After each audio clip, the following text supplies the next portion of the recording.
Turkey's voters are weighing up a basket of issues before heading to the ballot box: the economy, education, security, and terrorism. But in many ways, the upcoming vote has a lot to do with this man, President Recep Tayyip Erdogan. One of the concerns of international observers is that this election will usher in a new presidential system that critics say concentrates too much power with the president. Turkey, though, did vote for that new system in a referendum last year. But it was a very narrow win, and this country is still hugely divided on the issue. A presidential system will be better for this country because we have been trying with a parliamentary system for 80 years and it wasn't successful. We don't trust it at all because all the power goes only one person. Even I can't give to my father or to my mother that much power. You wouldn't agree to a scenario where Demirtas had that same power? No, definitely not. Nobody shouldn't have that much power. It's by appointment, so but one MP running for the ruling AK Party says there's no power shift at all.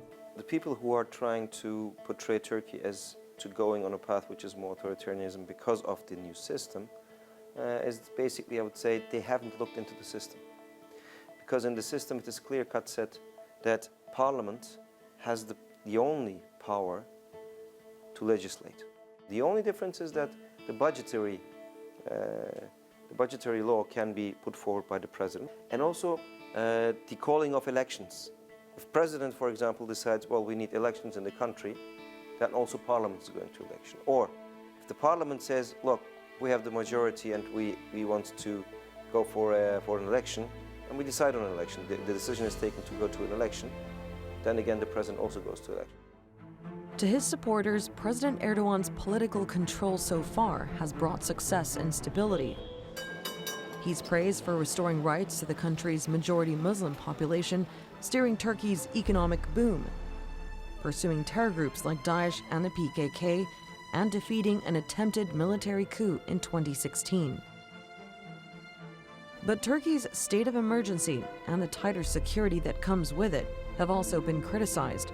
Since the failed coup, more than 100,000 soldiers, judges, teachers, and journalists were suspended from their jobs, accused of having links to groups like the PKK or the Fethullah terrorist organization known as FETÖ.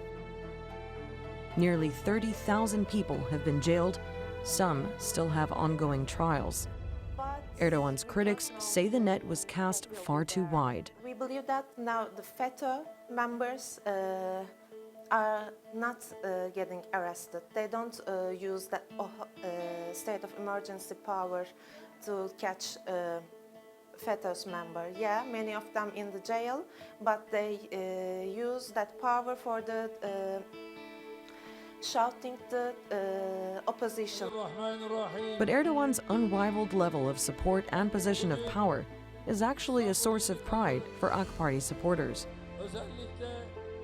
This campaign truck reads, "A great Turkey requires a strong leader." The difference here is he has won every election and every referendum that he has put forward to the people. You can see there is a trend in Turkey of the opposition of trying to labeling people who have been in power for a certain time as being too strong. If you go from that point of view, you should be looking at Europe, because there are some prime ministers or heads of government who have been elected more than 3 times. The polls point to a tight race, and the ruling AK Party knows it has a fight on its hands. Whoever wins will have the tough job of steering this divided nation ahead. Sandra Gathmann, The Newsmakers.